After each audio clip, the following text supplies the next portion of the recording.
تلاوت کرتے ہیں قرآن مجید کی۔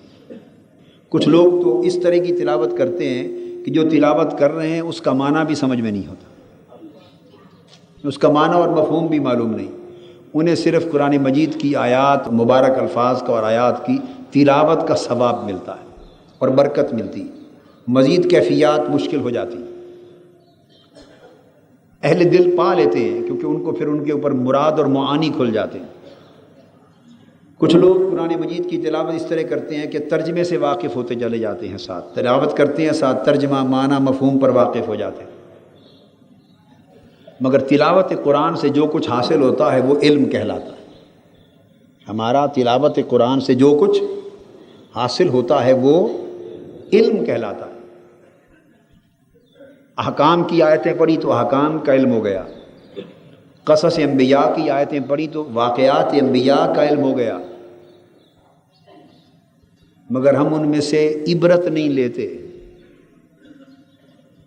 قصص انبیاء پڑھتے سنتے ہیں مگر عبرت نہیں لیتے، آیات قرآنی پڑھتے تلاوت کرتے ہیں مگر ان میں سے نصیحت نہیں لیتے، آیات کی تلاوت کرتے ہیں مگر ان میں سے بصیرت نہیں لیتے، علم لیتے ہیں۔ یہ بات آپ فرق سمجھ رہے ہیں نا؟ علم لے لیتے مگر اس میں سے بصیرت نہیں لیتے۔ اگر اس میں سے عبرت اور ہدایت اور بصیرت لے لیں اور اس کا معنی اور مراد وہ ساتھ پڑھیں اور وہ معنی اور مراد قلب پر وارد ہو جائے، اس کا معنی قلب پر وارد ہو جائے تو دونوں میں اتنا فرق ہو جاتا ہے، یہ بات سمجھ لیں۔ پڑھ کر خالی علم لینا اور دوسرے کا پڑھ کر جو مراد ہے اس کا قلب و باطن پر وارد کرنا، جو مفہوم ہے قرآن مجید کا، جو مفہوم ہے اور مراد ہے اور جو معرفت ہے اس کو قلب و روح پر وارد کرنا۔ پڑھنا یوں کہ جو پڑھتے جائیں وہ قلب پر وارد ہوتا جائے، دل پر اترتا جائے، اور ایک ہے کہ جو پڑھیں وہ سمجھ میں آتا جائے، جو پڑھیں وہ سمجھ میں آتا جائے، اور ایک یہ کہ جو پڑھیں وہ دل پر وارد، دل پر میں اترتا جائے۔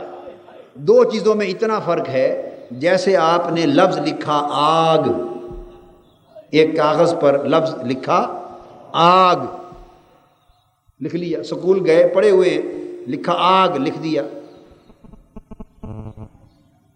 کسی نے پوچھا آپ کو آگ لکھنا آتی ہے؟ ہاں میں لکھ لیتا ہوں، لکھو بھی، کاغذ پر لکھا الف مد آگ گاف معکوف آگ۔ دوسرا ان پڑھ تھا، وہ کسی مکتب مدرسہ تو نہیں گیا، صحبتوں میں گیا تھا، اس سے پوچھا تمہیں آگ لکھنا آتا ہے؟ اس نے کہا لکھنا تو نہیں آتا، وارد کرنا آتا ہے۔ اس نے کیا کیا؟ اس کو بھی کاغذ دیا، اس کو بھی، اس نے کاغذ پر پین سے آگ لکھ دیا، اس نے کاغذ کو آگ لگا دی۔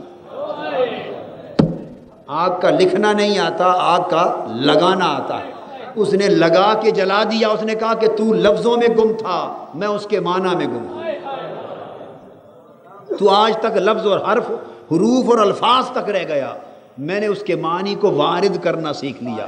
تو جو فرق آگ کا لکھنا اور آگ کا لگانا، جو فرق ان دو میں ہے، یہی فرق قرآن پڑھ کے قرآن کا سمجھنا اور قرآن پڑھ کے قرآن کا قلب و باطن پر وارد کرنا، ان دونوں میں یہی فرق ہے کہ وہ لکھتا ہے اور یہ قرآن کے اندر غرق ہو کر اس کو وارد کرتا ہے اور اس کے اندر اپنے قلب و باطن کو جلا دیتا ہے، اور قلب و باطن کو جلا کر جلا دیتا ہے، جلاتا ہے اور جلا دیتا ہے، روشن کر لیتا ہے، اس کا قلب و باطن قلب پر وارد ہوتا ہے۔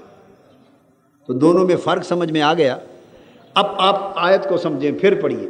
وَإِذَا تُلِيَتْ عَلَيْهِمْ آيَاتُهُ زَادَتْهُمْ إِيمَانًا۔ اب سمجھ میں آئی کہ وہ آیتیں ایمان کیسے بڑھاتی ہیں، کہ ان کا، مومنوں کا، قرآن مجید کی آیتوں کا پڑھنا صرف حروف اور الفاظ کی تلاوت نہیں ہے، حروف اور الفاظ کی تلاوت نہیں ہے، بلکہ وہ حروف اور الفاظ کا جو معنی اور مراد ہے اور جو مطالب اور معارف ہیں وہ حقیقت بن کر مرد مومن کے دل پر وارد ہوتے ہیں آیات کے۔ یہ ایک درجہ ابھی بتا رہا ہوں، مگر جو کہنا چاہتا ہوں وہ اس سے بھی ایک درجہ آگے، وہ اس سے بھی ایک درجہ آگے۔ وہ یہ تھا جو آپ کہہ رہے ہیں سو وہ خود ہو بھی جائیے، ذاکر ہمہ ذکر و ذکر مذکور شود. ایک تھا کہ قرآن پڑھا اور سمجھ نہ آیا، یہ ایک قسم تھی. جنہوں نے قرآن پڑھا اور قرآن بولیے سمجھ بھی نہ آیا. بہت سے قرآن کے درس دینے والے اور قرآنی علم اور فکر کو پھیلانے والے ابھی اسی وادی میں پھر رہے ہیں، جو قرآن پڑھتے ہیں اور سمجھتے نہیں. پڑھتے بھی ہیں، سناتے بھی ہیں، مگر ابھی وہ سمجھ کی وادی بھی عبور نہیں کر سکے. یضل بہ کثیرا ویہدی بہ کثیرا، جو سمجھ کی وادی بھی عبور نہیں کر سکے وہ قرآن پڑھ کر بھی گمراہ ہو رہے ہیں. قرآن کہتا ہے پڑھ کے بھی گمراہ ہو رہے ہیں. تو کچھ وہ تھے جو قرآن پڑھتے مگر ابھی فہم، معنی اور فہم کی وادی بھی عبور نہیں کر سکے. کچھ وہ ہیں جو قرآن کو سمجھ گئے، جنہوں نے قرآن کو پڑھا فہم یفہمون، اور ساتھ قرآن کا فہم بھی حاصل کر لیا، قرآن سے تفقہ حاصل کر لیا. یتفقہ فی الدین، فہم اور تفقہ مل گئی، سمجھ اور بوجھ مل گئی، قرآن کا معنی مل گئے، مراد مل گیا، سمجھ گئے. کچھ وہ ہیں، مگر یہ وہ ہیں جو سمجھ اور فہم کی وادی میں پھر رہے ہیں، ابھی فہم اور سمجھ کی وادی میں پھر رہے ہیں. کچھ وہ لوگ ہوئے جو اس وادی سے گزر گئے، جنہوں نے قرآن کو سمجھ لینے کے بعد اب قرآن کو اپنے قلب اور باطن پہ وارد کرنا سیکھ لیا، اگلی وادی میں چلے گئے. اب وہ قرآن پڑھتے ہیں، زباں پر قرآنی آیات ہوتی ہیں اور دل پر ان آیات کا ورود اور نزول ہو رہا ہوتا ہے، ان کے معنی وارد ہو رہے ہوتے ہیں، قرآنی آیات کے مطالب دل کی زمین میں اتر رہے ہوتے ہیں، دل اور قلب اور باطن پر قرآن وارد ہوتا ہے.